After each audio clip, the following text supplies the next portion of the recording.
Small Island, written by Andrea Levy. Read by Hugh Bonneville, Sandra Duncan, Sandra James Young and Eddie Nestor. CD1.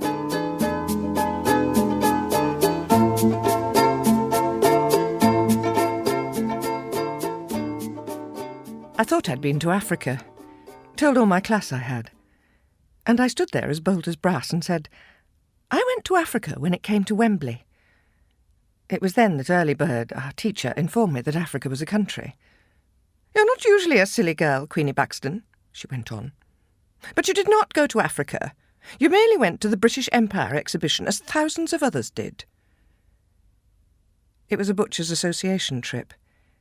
Every year there was an outing organised for the butchers' wives and children, and even the butchers' favourite workers. A day out. Mother liked to go. It's like a holiday, she would say to Father, and even he agreed that the Empire exhibition sounded like it was worth a look. We had to leave my brothers Billy, Harry and Jim behind. They were too small, and everyone agreed with Father when he told the grizzling boys that they would get swallowed up by the crowd. All the way there on the train, Mother and Father chatted with other butchers and butchers' wives about, of all things, the bother of humane killing over the poleaxe, which left me sitting between two of our farm helpers, Emily and Graham, who spent the time giggling and flirting over my head. There was a lot of discussion about what we should see. The whole world, and only one day to see it.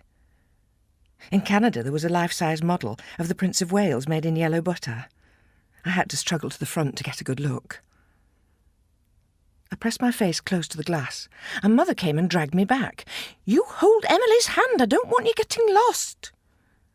Then Mother told Emily that she had only been brought along to look after me, and that if she lost me, then she would be in trouble. Very big trouble indeed. So Emily attached herself to me like soot to a miner, and where Emily went, Graham followed. Hong Kong smelt of drains, and India was full of women brightly dressed in strange, long, colourful fabrics. And all these women had red dots in the middle of their forehead. No one could tell me what the dots were for. Go and ask one of them, Emily said to me. But Mother said I shouldn't, in case the dots meant they were ill, in case they were contagious. Mother and Father then went off to find modern machinery and refrigeration, while me, Emily, and of course the soppy Graham carried on travelling the world alone. That's when we got lost in Africa. We wandered in, following the syrupy brown smell of chocolate.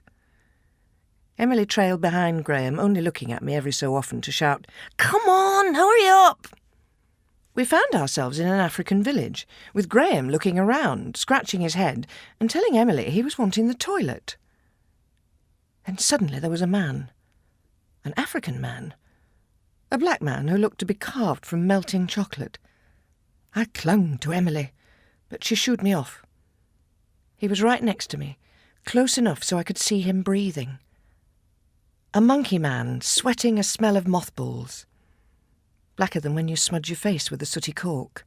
His nose, squashed flat, had two nostrils, big as train tunnels, and he was looking down at me. "Would you like to kiss him?" Graham said. And Emily giggled. "Go on, Queenie, kiss him, kiss him!" This man was still looking down at me. I could feel the blood rising in my face, turning me crimson, as he smiled, a perfect set of pure, blinding white teeth. The inside of his mouth was pink, and his face was coming closer and closer to mine. He could have swallowed me up, this big nigger man.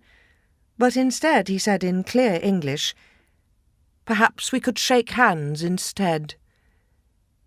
Graham's smile fell off his face, and I shook an African man's hand. It was warm and slightly sweaty, like anyone else's, and he bowed his head to me and said, "It's nice to meet you." Father said later that this African man I was made to shake hands with would have been a chief or a prince in Africa. Evidently, when they speak English, you know that they have learnt to be civilised, taught English by the white man. Missionaries, probably. To take my mind off the encounter, Father promised me a trip on the scenic railway. Come on, we'll be able to see for miles up there. We went up and up into the heavens until people were just dots below us. As we hung right at the top, the twinkling electric lights below mingling with the stars, Father said something I will never forget. He said, "See here, Queenie. Look around. You've got the whole world at your feet, lass."